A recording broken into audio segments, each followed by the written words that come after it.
In the heart of our village, shadowed by ancient trees and guarded by the spirits of our ancestors, lay a legend. It was whispered on the wind, carried by the river and etched into the very fabric of our lives. It was the tale of Princess Nkiru. Her beauty, they said, could enchant the moon and stars. Her heart, however, was a labyrinth of shadows, a well of insatiable hunger. Princess Nkiru was not like the other royals, adorned with silks and jewels. She craved something far more potent, far more terrifying. She yearned for the essence of souls, the life force that animated mortals like me. Her reign was marked by a string of disappearances, leaving behind vacant eyes and hollow whispers of her name. Even the bravest warriors, armed with spears and amulets, trembled at the mere mention of her name. Mothers would hush their children with tales of her wrath, warning them to never stray too close to the palace walls. Her presence, a chilling blend of allure and dread, permeated the air we breathed. I was but a boy then, Namdi, small and insignificant in the grand scheme of the kingdom. Yet the legend of Princess Nkiru wormed its way into my dreams, painting vivid nightmares of her ethereal beauty and chilling cruelty. Little did I know, our paths were destined to collide, forever changing the course of my life. The day my father received the summons, a palpable unease gripped our humble dwelling. The royal messenger, adorned in vibrant robes, delivered the news with a tremor in his voice. The king, it seemed, required my father's renowned craftsmanship.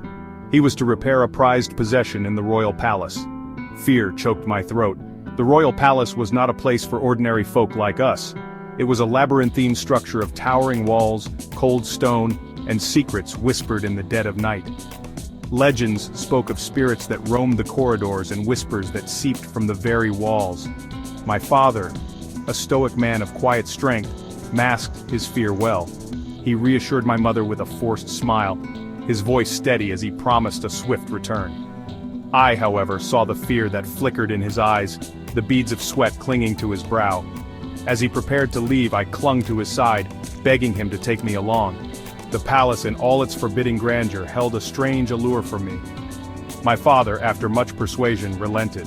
And so, we set off towards the heart of the kingdom, our footsteps echoing the silent dread that had taken root in my heart. The palace loomed over us as we approached, a monument to power enshrouded in an eerie silence. The guards, adorned in ornate armor, eyed me with suspicion. Their stern gazes sent shivers down my spine. We were led through a maze of corridors, each turn revealing glimpses of opulence that contrasted sharply with the pervasive sense of dread. We finally arrived at a courtyard bathed in the warm glow of the afternoon sun. In the center, a pool shimmered, its surface like a sheet of polished obsidian, and there, by the pool, stood Princess Nkiru. She was even more breathtaking than the whispered tales suggested. Her skin, the color of polished ebony, seemed to glow with an inner light. Her eyes, large and almond-shaped, held a depth that was both alluring and unsettling. She wore a simple gown of white silk, a stark contrast to the elaborate jewels that adorned her neck and wrists. I stood there mesmerized, my fear momentarily forgotten. But as our eyes met, a chill shot through me. Her lips curved into a smile, but it did not reach her eyes. It was a smile devoid of warmth, a predator acknowledging its prey. In that instant I knew the whispers were true. Princess Nkiru was not to be trusted. As the sun began its descent, casting long shadows across the palace walls, my father was ushered into the king's presence. I was left to my own devices, warned not to stray. But the palace, with its air of mystery and hidden secrets, proved too tempting to resist. I wandered through the corridors, my footsteps echoing on the cold stone floors. The air grew heavy, filled with the scent of incense and a lingering sense of unease. As darkness enveloped the palace, I found myself drawn to a secluded balcony overlooking the royal gardens. The moon hung low in the sky, casting an eerie silver light on the manicured lawns and gushing fountains. And then, I heard it, a whisper, soft as the rustling leaves, yet clear as a bell, calling my name. Namdi, it breathed, the voice as sweet and alluring as honeyed wine. Come closer, little one, I have something to show you. My heart pounded in my chest. Fear warred with curiosity. I knew I should turn back, seek the safety of my father's side, but the voice, like an irresistible siren song, drew me closer. The whispers led me through a maze of moonlit paths, deeper and deeper into the royal gardens. The air grew heavy with the scent of night-blooming jasmine and the earthy aroma of damp soil. Finally I reached a clearing dominated by a massive baobab tree, its ancient branches reaching out like gnarled fingers towards the heavens. And there, beneath the tree, stood Princess Nkiru. She was bathed in moonlight, her white gown shimmering like spun moonlight. Gone was the chilling smile, replaced by an expression of heart-wrenching sorrow. "Namdi," she said, her voice a mournful whisper, "you are the only one who can help me. The spirits of this land have cursed me, trapped me in a prison of my own making." She extended a hand towards me, her fingers long and slender, tipped with nails that gleamed like polished bone in the moonlight.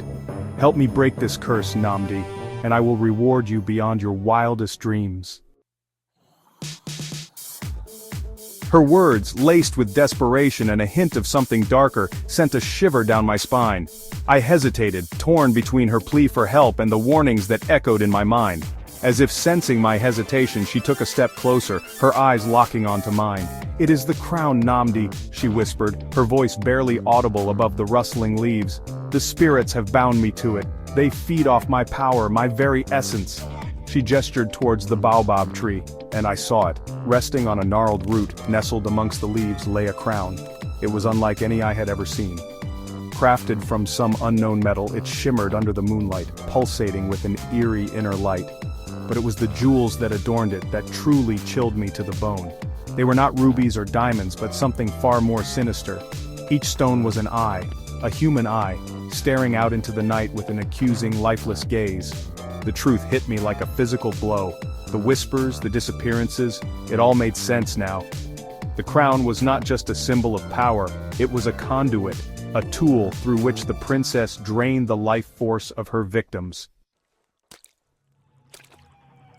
As the realization dawned, the princess's sorrow vanished.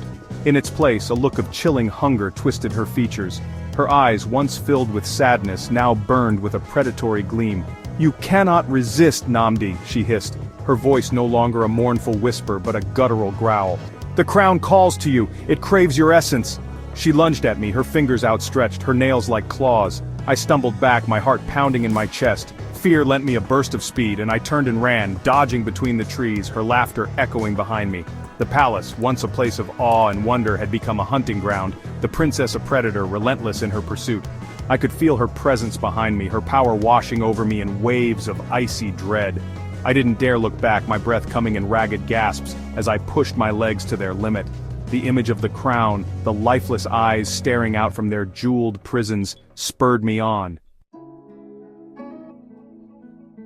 I finally stumbled back into the courtyard, the familiar surroundings a welcome sight.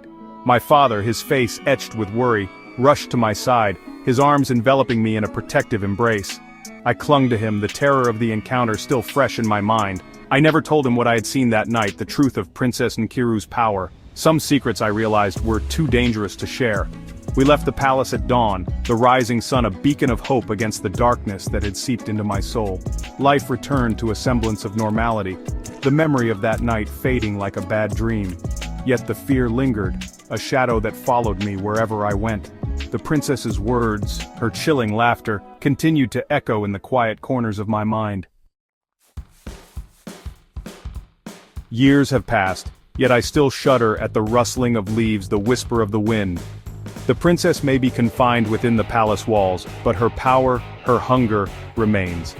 I know deep in my heart that she is biding her time, waiting for the moment to strike. Sometimes in the dead of night, I wake up in a cold sweat, the image of the crown, the accusing eyes, seared into my mind. And I wonder, will Princess Nkiru return? And if she does, will I be ready?